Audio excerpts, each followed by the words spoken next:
আসসালামু আলাইকুম। সবাইকে স্বাগত জানাচ্ছি গ্লোবাল ভিউজে। আপনাদের সঙ্গে আছি আমি সুরভি দিবা। আজ জানাবো আন্তর্জাতিক গণমাধ্যমে আলোচিত সংবাদ ও বিশ্লেষণ। যুক্তরাষ্ট্রের জয়েন্ট চিফ অফ স্টাফের chairman general Dan Caine president Donald ট্রাম্পকে ইরানের বিরুদ্ধে সামরিক আগ্রাসনের ভয়াবহ পরিণতি সম্পর্কে সতর্ক করেছেন। জেনারেল কেইন হোয়াইট হাউস এবং পেন্টাগনের ঊর্ধ্বতন কর্মকর্তাদের জানিয়েছেন, ইরানের বিরুদ্ধে কোনো ধরনের হামলা চালানো হলে যুক্তরাষ্ট্র একটি দীর্ঘমেয়াদী এবং ব্যয়বহুল যুদ্ধে জড়িয়ে পড়তে পারে। তিনি বিশেষ করে অস্ত্রের স্বল্পতা এবং মিত্র দেশগুলোর সমর্থনের অভাব নিয়ে উদ্বেগ প্রকাশ করেছেন, যা মার্কিন সেনাদের ঝুঁকির মুখে ফেলতে পারে। দ্য ওয়াল স্ট্রিট জার্নাল এবং এক্সিওসের প্রতিবেদন অনুযায়ী পেন্টাগন কর্মকর্তারা আশঙ্কা করছেন, ইরানের অভ্যন্তরে হামলা চালাতে গেলে বিপুল সংখ্যক মার্কিন ও মিত্র বাহিনীর সেনা হতাহত হতে পারেন। এছাড়া যুক্তরাষ্ট্রের আকাশ প্রতিরক্ষা ব্যবস্থা ব্যাপকভাবে ক্ষতিগ্রস্ত হওয়ার সম্ভাবনাও রয়েছে। তবে প্রেসিডেন্ট ট্রাম্প এই প্রতিবেদনগুলোকে 100% ভুল বলে অভিহিত করেছেন। তার নিজস্ব সোশ্যাল মিডিয়া প্ল্যাটফর্ম ট্রুথ সোশ্যালে তিনি দাবি করেন, সংবাদ মাধ্যমগুলো উদ্দেশ্য প্রণোদিতভাবে ভুল তথ্য ছড়াচ্ছে। ট্রাম্প আবারও ইরানের ওপর হুমকি দিয়ে বলেছেন, চলমান পারমাণবিক আলোচনায় কোনো চুক্তি না হলে ইরানের জন্য খুবই খারাপ দিন অপেক্ষা করছে। ইরানের পররাষ্ট্র মন্ত্রণালয় এবং জাতিসংঘে নিযুক্ত ইরানি রাষ্ট্রদূত স্পষ্টভাবে জানিয়েছেন, ইরান নিজ থেকে কোনো যুদ্ধ শুরু করবে না, তবে যে কোনো ধরনের আগ্রাসনের বিরুদ্ধে তারা কঠোর এবং চূড়ান্ত ধরনের জবাব দেবেন। ইরানের পক্ষ থেকে সতর্ক করা হয়েছে, মার্কিন হামলা হলে মধ্যপ্রাচ্যে থাকা মার্কিন সামরিক ঘাঁটি এবং ইসরায়েল সরাসরি ইরানি হামলার লক্ষ্যবস্তু হবে। যুক্তরাষ্ট্র বর্তমানে ইরানের উপর সর্বোচ্চ চাপ প্রয়োগের নীতি অনুসরণ করছে এবং মধ্যপ্রাচ্যে দুটি বিমানবাহী রণতরী সহ বিশাল সামরিক উপস্থিতি নিশ্চিত করেছে।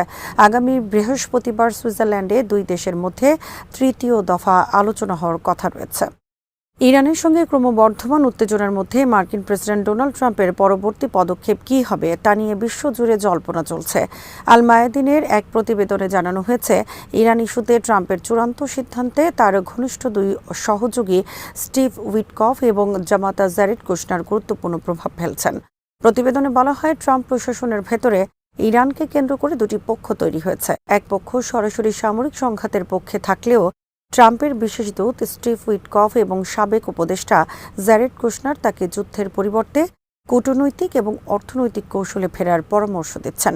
স্টিভ উইটকফ, যিনি ট্রাম্পের একজন অত্যন্ত বিশ্বস্ত বন্ধু এবং মধ্যপ্রাচ্য বিষয়ক বিশেষ দূত হিসেবে কাজ করছেন, তিনি মনে করেন একটি বড় যুদ্ধ যুক্তরাষ্ট্রের অর্থনীতির জন্য ক্ষতিকর হতে পারে।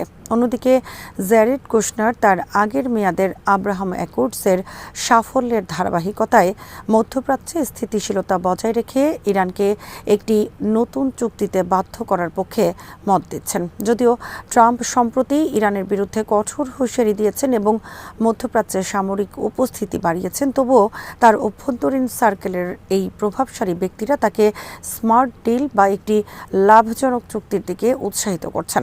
তারা ট্রাম্পকে বোঝাচ্ছেন, সরাসরি যুদ্ধ ট্রাম্পের নির্বাচনী প্রতিশ্রুতি ভঙ্গ করতে পারে। বিশ্লেষকরা মনে করছেন, উইটকফ ও কুশনারের এই মধ্যস্থতাকারী ভূমিকা যদি সফল হয়, তবে ইরান ও যুক্তরাষ্ট্রের মধ্যে চলমান উত্তেজনা হ্রাসে নতুন কোনো কূটনৈতিক উদ্যোগ দেখা যেতে পারে। তবে পেন্টাগনের বাজপাখি বা যুদ্ধবাজ অংশটি এখনও ট্রাম্পকে সামরিক অভিযানের জন্য চাপ দিয়ে যাচ্ছে। যুক্তরাষ্ট্রের সঙ্গে একটি দীর্ঘ ও ভয়াবহ যুদ্ধের জন্য ইরান নিজেকে মানসিকভাবে এবং কৌশলগতভাবে প্রস্তুত করে তুলেছে বলে জানিয়েছে ওয়াশিংটন ভিত্তিক থিঙ্ক ট্যাঙ্ক রেসপন্সিবল স্টেটক্রাফট। সোমবার প্রকাশিত এক প্রতিবেদনে এই তথ্য উঠে এসেছে। প্রতিবেদনে বলা হয়েছে, ইরান বর্তমানে এমন এক পর্যায়ে পৌঁছেছে যেখানে তারা বিশ্বাস করতে শুরু করেছে, ইসরায়েল ও যুক্তরাষ্ট্রের সঙ্গে একটি চূড়ান্ত যুদ্ধ এড়ানো হয়তো আর সম্ভব নয়। ইরানের জেনারেলদের ধারণা, ওয়াশিংটন যে ধরনের দ্রুত এবং নিয়ন্ত্রিত সামরিক পদক্ষেপ পছন্দ করে, সেই পর্যায়ে পার করে যুদ্ধকে এমন এক স্তরে নিয়ে যেতে হবে যেখানে ক্ষয়ক্ষতির পরিমাণ যুক্তরাষ্ট্র ও ইসরায়েলের জন্য অসহ্য হয়ে দাঁড়াবে। বিশেষজ্ঞদের মতে, ইরান কেবল আত্মরক্ষার মধ্যে সীমাবদ্ধ না থেকে যুক্তরাষ্ট্রকে একটি দীর্ঘমেয়াদী ক্ষয়িষ্ণু যুদ্ধে টেনে আনার পরিকল্পনা করছে। এর মাধ্যমে তারা মধ্যপ্রাচ্যে মার্কিন আধিপত্যের অবসান ঘটাতে চায়। প্রতিবেদনে আরও উল্লেখ করা হয়, ইরানের কাছে বর্তমানে এমন সামরিক সক্ষমতা রয়েছে যা পুরো অঞ্চলকে একটি নিয়ন্ত্রণের বাইরে থাকা দীর্ঘ যুদ্ধে নিমজ্জিত করতে পারে। প্রতিবেদনে বলা হয়েছে, প্রেসিডেন্ট ডোনাল্ড ট্রাম্পের প্রশাসনও এখন বুঝতে পারছে যে তাদের সামনে পথ সীমিত। হয় তাদের ইরানের সঙ্গে একটি পূর্ণাঙ্গ যুদ্ধে নামতে হবে, যার সময়কাল বা তীব্রতা নিয়ন্ত্রণ করা ওয়াশিংটনের পক্ষে সম্ভব হবে না, নতুবা তাদের পুনরায় আলোচনার টেবিলে ফিরতে হবে। ইরানের এই দীর্ঘ যুদ্ধের প্রস্তুতি কেবল সামরিক দিক থেকে নয়, বরং রাজনৈতিকভাবেও গুরুত্বপূর্ণ। ইরান মনে করছে বারবার ছোটখাটো আক্রমণ বা নিষেধাজ্ঞার শিকার হওয়ার চেয়ে একবার চূড়ান্ত লড়াইয়ের মাধ্যমে কৌশলগত দুর্বলতা কাটিয়ে ওঠা তাদের জন্য শ্রেয়। এই পরিস্থিতি মধ্যপ্রাচ্যে দীর্ঘস্থায়ী অস্থিরতার সংকেত দিচ্ছে বলে মনে করছেন বিশ্লেষকরা। ইরানের সেনাবাহিনীর প্রধান কমান্ডার মেজর জেনারেল আব্দুল রহিম মুসাভি যুক্তরাষ্ট্র ও ইসরায়েলকে সতর্ক করে বলেছেন, ইরানের সশস্ত্র বাহিনী দেশের সার্বভৌমত্ব রক্ষায় এবং যে কোনো বিদেশি হুমকি মোকাবেলায় সম্পূর্ণ প্রস্তুত। সোমবার তেহরানে এক অনুষ্ঠানে তিনি বলেন, যুক্তরাষ্ট্র ও ইহুদিবাদী শাসক গোষ্ঠী ইরানের চিরশত্রু। তারা ইরানের অগ্রগতি রুখতে এবং আঞ্চলিক স্থিতিশীলতা নষ্ট করতে সবসময় ষড়যন্ত্র করে আসছে। তিনি স্পষ্ট করে জানান, ইরানের প্রতিরক্ষা ব্যবস্থা এখন আগের চেয়ে অনেক বেশি শক্তিশালী এবং আধুনিক প্রযুক্তিতে সজ্জিত। তিনি উল্লেখ করেন, ইরান কখনো যুদ্ধ শুরু করবে না, তবে যদি তার দেশের উপর কোনো ধরনের হামলা চালানো হয় তবে তার জবাব হবে অত্যন্ত কঠোর ও বিধ্বংসী। তিনি আরও বলেন, শত্রুদের জানা উচিত আমাদের সামরিক সক্ষমতা কেবল আত্মরক্ষার জন্য নয়, বরং আগ্রাসনকারীদের এমন শিক্ষা দেওয়ার জন্য যা তারা কখনো ভুলবে না। জেনারেল মুসাভি মধ্যপ্রাচ্যে বিদেশি শক্তির উপস্থিতির সমালোচনা করে বলেন, আঞ্চলিক দেশগুলো নিজেরাই নিজেদের নিরাপত্তা নিশ্চিত করতে সক্ষম। বাইরের কোনো শক্তির হস্তক্ষেপ কেবল অস্থিতিশীলতাই বয়ে আনে। তিনি বিশেষ করে মার্কিন সামরিক উপস্থিতিকে এই অঞ্চলের উত্তেজনার প্রধান কারণ হিসেবে চিহ্নিত করেন।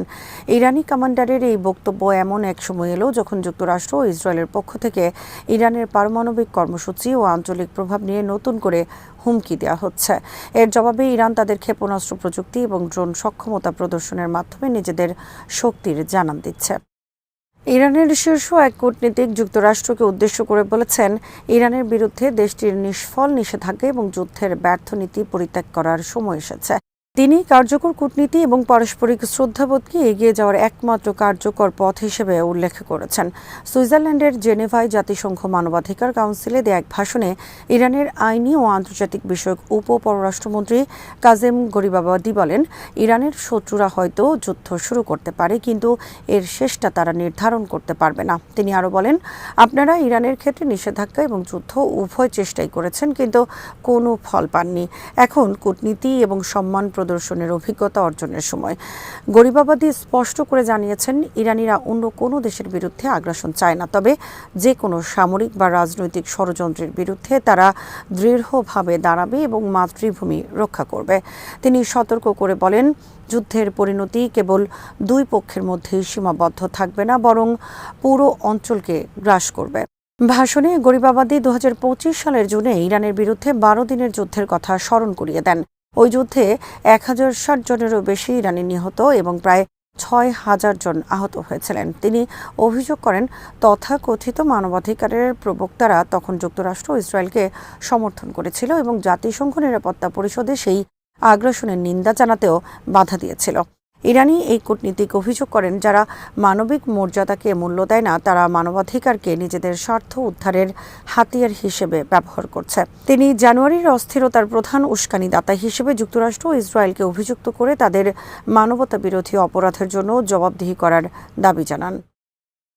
পশ্চিম তীরে ইসরায়েলের অব্যাহত অবৈধ বসতি সম্প্রসারণের তীব্র নিন্দা জানিয়েছে 19টি দেশ। সম্প্রতি জাতিসংঘের এক প্রতিবেদনে ফিলিস্তিনিদের ওপর ইসরায়েলি নীতিকে জাতিগত নিধন হিসেবে অভিহিত করার পর এই যৌথ বিবৃতি এলো। সৌদি আরব, Jordan, Brazil, France, Denmark, Finland, Iceland, Indonesia, Ireland, মিশর, লুক্সেমবার্গ, নরওয়ে, ফিলিস্তিন, Portugal, Qatar, Slovenia, Spain, Sweden এবং তুরস্কের পররাষ্ট্রমন্ত্রীরা এই নিন্দা প্রস্তাবে স্বাক্ষর করেছেন। এছাড়া আরব লীগ এবং ওআইসির মহাসচিবরাও এতে সংহতি প্রকাশ করেছেন। দেশগুলো জানিয়েছে, ইসরায়েলের এই বসতি স্থাপন কার্যক্রম আন্তর্জাতিক আইন এবং জাতিসংঘের নিরাপত্তা পরিষদের প্রস্তাবের চরম লঙ্ঘন। এটি 2024 সালে আন্তর্জাতিক বিচার আদালতের দেয়া পরামর্শমূলক মতামতেরও পরিপন্থী। পররাষ্ট্রমন্ত্রীরা সতর্ক করেছেন, এই বসতি সম্প্রসারণের মাধ্যমে ইসরায়েল মূলত পশ্চিম তীরকে স্থায়ী স্থায়ীভাবে নিজেদের অন্তর্ভুক্ত করার পায়তারা করছে, যা ওই অঞ্চলের শান্তি ও স্থিতিশীলতার সম্ভাবনাকে ধ্বংস করে দিচ্ছে। বিবৃতিটি আসার 4 দিন আগে জাতিসংঘের মানবাধিকার বিষয়ক হাই কমিশনারের কার্যালয় একটি প্রতিবেদন প্রকাশ করে। সেখানে বলা হয়েছে, গাজা ও পশ্চিম তীরে ইসরায়েলি হামলা এবং জোরপূর্বক বাস্তুচ্যুত করার প্রক্রিয়াগুলো জাতিগত নিধনের শামিল হতে পারে। প্রতিবেদনে 2024-25 সালে হাজার হাজার ফিলিস্তিনির মৃত্যু এবং অনাহারে মৃত্যুর কথা উল্লেখ করা হয়। দেশগুলো ইসরায়েলকে অবিলম্বে বসতি স্থাপনের সিদ্ধান্ত থেকে সরে আসার আহ্বান জানিয়েছে। তারা ফিলিস্তিনি কর্তৃপক্ষের পাওনা ট্যাক্সের টাকা অবিলম্বে ফেরত দেওয়ার দাবি জানান, যা প্যারিস প্রটোকল অনুযায়ী ফিলিস্তিনিদের অত্যাবশ্যকীয় পরিষেবা দেওয়ার জন্য অত্যন্ত গুরুত্বপূর্ণ। আজ এখানেই শেষ করছি। সবাই ভালো থাকুন, সুস্থ থাকুন আর দেখতে থাকুন বিডি ভিউজ। চ্যানেলটি ভালো লাগলে সাবস্ক্রাইব করুন, সংযুক্ত থাকুন আমাদের ফেসবুক পেজে। আল্লাহ হাফেজ।